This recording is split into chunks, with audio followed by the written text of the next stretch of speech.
이 영상은 경찰 비위 사건의 발단에 대해서 좀 설명을 하려고 해. 여기서 이제 등장하는 사람이 수사관 정 씨거든. 근데 이 사람은 거의 2년 내내 등장한다고 생각하면 돼. 그 여러 가지 사건에 다양한 방식으로 등장을 하고 이 사람이 이제 경찰 비위를 저질렀다는 정황들이 굉장히 많아.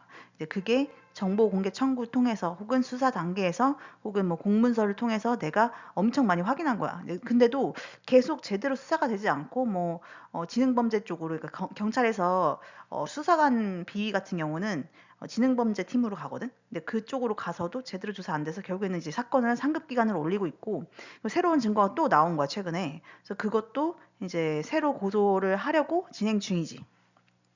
어쨌든 이 사람을 처음 만난 거는 2024년 6월이거든. 그래서 5월달, 6월달 일들을 먼저 좀 설명을 해볼게. 이게 2024년 3월 말쯤에 내가 이제 해킹이 계속되고 이제 그 이후에 동문회에서도 이상한 소리 많이 듣고 이러니까 화성 동탄 경찰서에 스토킹으로 고소를 했어, 전현무를. 근데 이때 당시에는 비위가 없었다고 생각하고 솔직히 말하면 이게 경찰이 딱히 잘못한 게 없었어, 이때는. 그냥 이 사람이 내 말을 믿지 않았던 게 뭐 잘못이라면 잘못이야. 그러니까 내 말을 아예 믿지 않고 전현무 씨가 당신을 왜 스토킹을 해요? 이게 포인트였어. 그래서 뭐 오빠한테도 전화했던 것 같고 그다음에 내가 줬던 참고인 목록에 있는 사람들한테 웬만큼 다 전화했던 것 같아, 경찰이. 근데도 이제 사람들이 계속 부인하고 혹은 뭐 전화를 막 받지 않거나. 왜냐면 참고인은 꼭 조사에 응해야 될 의무는 없어. 그러니까 막 그래가지고는 제대로 조사에 응하지 않았기 때문에 결국에는 이게 사건이 종결이 나중에 됐어, 결국에는. 근데 이 비슷한 시기에 3월 말쯤에 이제 고소장 내고서는 이 경찰이 막 수사하기 시작했던 시기에, 근데 이건 이제 고소인 조사도 없었어, 사실. 그러니까 공식적인 고소인 조사는 없었지만 저 사람이 내가 부탁한 참고인들한테 전화는 했던 거야, 돌렸던 거야. 그래도 어쨌든 자기 해야 될 도리는 좀 한 거지, 나름대로는. 근데 비슷한 시기에 이제 미행이랑 협박 강도가 되게 심해졌어. 핸드폰에 뜬 협박, 예를 들면 뭐 불타 죽은 시신 뭐 이런 거잖아. 그런 내용들도 많이 뜨기 시작했고 뭐 아니면 성폭행 당해 죽었다. 뭐 아니면 그냥 여자가 시신이 발견됐다. 아니면은 뭐 화성 지역에 뭐 강도 살인 사건이 막 발생하고 이런 식의 이미지가 핸드폰 릴즈에 엄청 많이 뜨기 시작했는데, 그리고 이때가 주거 침입이 처음 있었던 시기이기도 한 거야. 경찰이 계속 수사하고 있을 때 주거 침입하고 불법 촬영해가지고 내가 다른 영상에 소개했다시피 이상한 이미지 계속 뜨고. 그래서 이게 이제 경찰 고소하고 나서부터 시작된 일들이야. 그래서 이게 그때 당시에 떴던 이미지들 내가 좀 추려가지고 보여줄게. 이제 협박성 이미지들인데 뭐 스토커한테 납치된 여자 배우의 충격적인 결말, 그다음에 여러 명의 파티 후 숨진 채 발견된 여성, 뭐 납치, 그다음에 돌연사 아니면 뭐 북한의 납치, 내 딸이 죽은 이유를 알게 되다 이런 식으로. 그때 아빠랑 통화하고 막 이랬었거든. 그때 당시에는 이제 아빠한테 막 내가 누가 나 스토킹하는 것 같다 이런 식으로 얘기했었고, 그래서 아빠랑 통화하는 거 가지고 얘기하는 것 같아. 그다음에 맨 위에 있는 사진, 또 네 번째 사진 보면 미행하는 사진이거든. 이거는 스토킹을 만약에 유튜브에 검색하면 가장 먼저 뜨는 영상 중 하나더라고. 이게 내가 나중에 찾아보니까 거기서 이제 그러니까 여장 남자가 어떤 여자 쫓아와서 이제 같이 엘리베이터 타려고 하는데 여자가 도망가니까 이렇게 약간 서성이다가 다시 자기도 따라 나가는 그런 영상이더라고. 그리고 연쇄 살해 뭐 아니면은 사망, 여자 연예인 사망에 관련된 글이 계속 올라와 나한테. 그리고 인신매매 뭐 아니면 여성 시신 발견, 그다음에 뭐 장자연 리스트 이런 얘기를 계속 하는 거야. 그러니까 마치 내가 무슨 성매매라도 했다든지 혹은 스폰을 받아서 실제로 뭐라도 했던 것처럼 이런 식의 장자연 관련된 이미지도 엄청 많이 떴어 나한테. 그러니까 이게 한 3월 말에서 4월 초 사이에 한 뭐 일주일 사이에 계속 떴던 그런 유의 어떤 이미지들이야.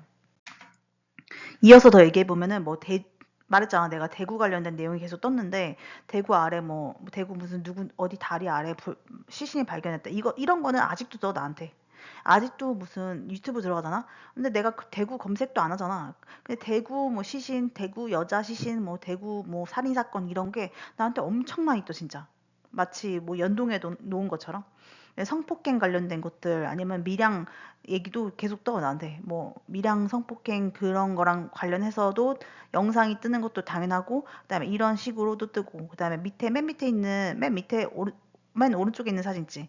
이거는 진짜 거의 1년 내내 떴어. 저거 약간 스토킹 당했거나 아니면 살해당한 여성의 이미지잖아. 욕조에 있는 저런 사진 진짜 많이 떴고 맨 위에 있는 밑줄에 있는 사진들은 스토킹 목 조르는 사진이지.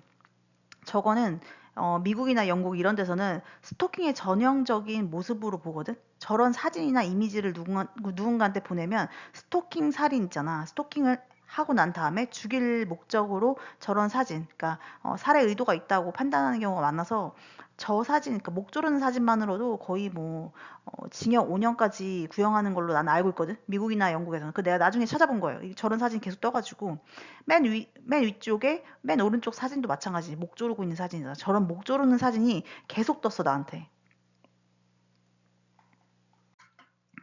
근데 5월 말쯤에 이제 이 수사관이 조사를 많이 했다가 자기 딴에는 이제 안 되겠다 싶었나 봐. 그래서 불송치를 시켰어. 그러니까 증거 불충분으로 불송치를 시켰고 이제 그러면서 나한테 그러는 거야. 어차피 내가 영통 쪽에 살고 있으니까, 그러니까 부모님 집은 동탄이지만 나 혼자 영통에 나와 살고 있으니까 그냥 가까운 경찰서로 이송을 시킬 테니까 거기서 수사를 계속 받는 건 어떠니? 그래서 내가 그냥 수사 종결해달라고. 그럼 내가 새로운 증거 나온 것들이 있으니까 또 해킹도 나온 게 있으니까 그 사이에도 그걸로 그냥 새 증거를 모아서 재고소를 하겠다고 내가 얘기한 거야, 이 사람한테. 근데 그 사람이 그렇게 해라 이렇게 해가지고 내가 여기는 그냥 종결시켜달라고 한 거야. 그래서 6월 초에 이제 수원 영통경찰서에 막 거의 뭐 한 100장 정도 뽑아갔나? 막 해킹 증거, 그때 나왔던 해킹 증거랑 막 통화 내용 같은 거, 녹취했던 파일 같은 거 있잖아. 그 다음에 내가 그때 폭로글을 올렸었어, 이때. 그 폭로글 올린 거 내용하고 막 한 100장 정도 됐나 봐. 그 정도 뽑아가지고 영통경찰서에 갔어. 갔더니만 나보러 바로 이제 여청과로 보내더라고, 거기 그 안내에서. 그래서 갔더니만 어, 이 수사관 정모 씨를 거기서 다 바로 만난 건 아니었어. 나한테 원래 들어갔을 때는 여청과에 있는 어떤 직원이 나한테 누구누구 수사관이 와서 조사하실 거예요 이렇게 얘기했었다. 근데 갑자기 그 수사관이 와서 나랑 얘기를 하고 들어가서 기다리세요 이렇게 얘기하면서 컴퓨터가 없는 상담실에 나를 집어넣었어. 나보고 거기 들어가서 기다리래. CCTV도 없었어. 그래서 뭐 그냥 그런 상담실에 있었고 이제 거기 옆에 보니까 캐비넷들이 엄청 많았어. 근데 그때가 뭐 점심시간 끝나고 얼마 안 됐을 때거든.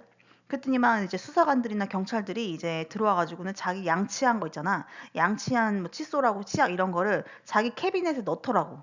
그러니까 그런 그냥 진짜로 창고 같은 방이었어. 그러니까 컴퓨터가 없는 방이었어.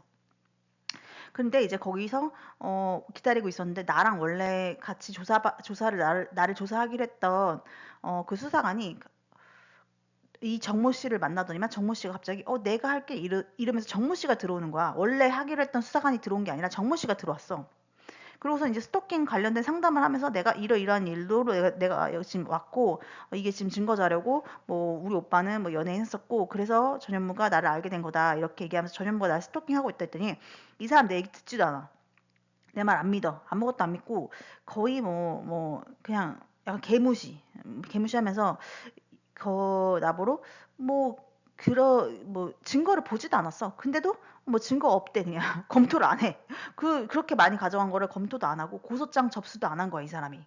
그러면 그냥 상담만 대충 했는데 상담하면서 기록을 작성하지도 않았어. 컴퓨터가 없으니까 당연히 컴퓨터에 작성한 적은 없고 수기로 작성한 적도 없는 거야. 아무 작성을 안 했어. 그러니까 한마디로. 그냥 이 얘기만 한 15분, 20분 들었어. 근데 내가 너무 화가 난 거야. 이 사람이 태도가 너무 안 좋고 내 얘기를 제대로 듣지도 않으니까 밖에 나와서 그냥 내가 나 그냥 가겠다고 이렇게 하고서는 나와가지고는 내가 그때 이 사람이 나한테 오빠가 연예인이라고 했으니까 오빠 정보를 달래 나보러 오빠 이름을 검색해 봐야겠대 자기가 진짜로 그런 사람이 존재하는지. 근데 내가 오빠 이름하고 전화번호를 줬었어 원래. 그랬더니만 그 사람이 그거를 이제 포스트잇에 가지고 있었는데 내가 나중에 나오면서 이랬어. 아 그거 찢어버리라 했어.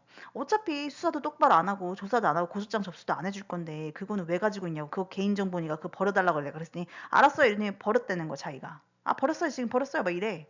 나보러 민원실까지 데려다 주겠대. 그래서 필요 없다고 했더니만 데려다 주겠대 자기가. 그래서 데려다 줬어. 난 오면서 내가 막 계속 그랬어. 이런 식으로 하는 거 직무유기라고 내가 막 엄청 싸웠어 이 사람이랑 그때. 그러니까 거의 뭐 이 사람은 내 정보를 아무것도 받아가지 않았고 증거 검토도 하지 않았고 컴퓨터로 뭐 사건 기록을 작성하지도 않았어. 그리고 오빠 전화번호는 내가 버리라고 했으니까 그 사람이 버렸겠지 뭐. 아니면 뭐 지가 가지고 있을 수도 있지만 어쨌든 버렸다고 나는 생각하고 이렇게 마무리가 됐는데 이 정모 씨가 이후에 사건 여러 개에 계속 등장을 해. 똑같은 사람이. 그러면서 이제 거기서 개인정보보호법 위반으로 내가 고소를 해, 이 사람을. 왜냐면 이 사람이 어떤 정보를 취득하는 과정이 상당히 수상한 부분이 있었던 거야. 그리고 정보공개 청구를 계속했는데 부존재하대. 이 사람이 어떤 방식으로 어떤 정보를 취득했다고 주장한 게 있었어. 나한테. 근데 그 정보가 아무데도 없는 거야. 공식 기록에. 그리고 이 사람은 결국에는 뭐 맨날 말이 바뀌어. 뭐 이날에 이렇게 얘기했다가 전날은 저렇게 얘기했다가 다음엔 다시 또 이렇게 얘기하고 이렇게 했는데 그 모든 정보에 대해서 내가 정보공개 청구를 다 했어. 근데 다 부존재하다는 거야. 한마디로 이 사람이 어떤 거짓말을 나중에 하게 되고 이 사람이 나의 스토킹 사건에서 약간 중요한 역할을 하게 되는데 경찰 비위인 거지 결국에는. 그래서 이거를 나중에 좀 더 설명을 해줄게. 일단은 6월 초에는 이런 일들이 있었던 거지.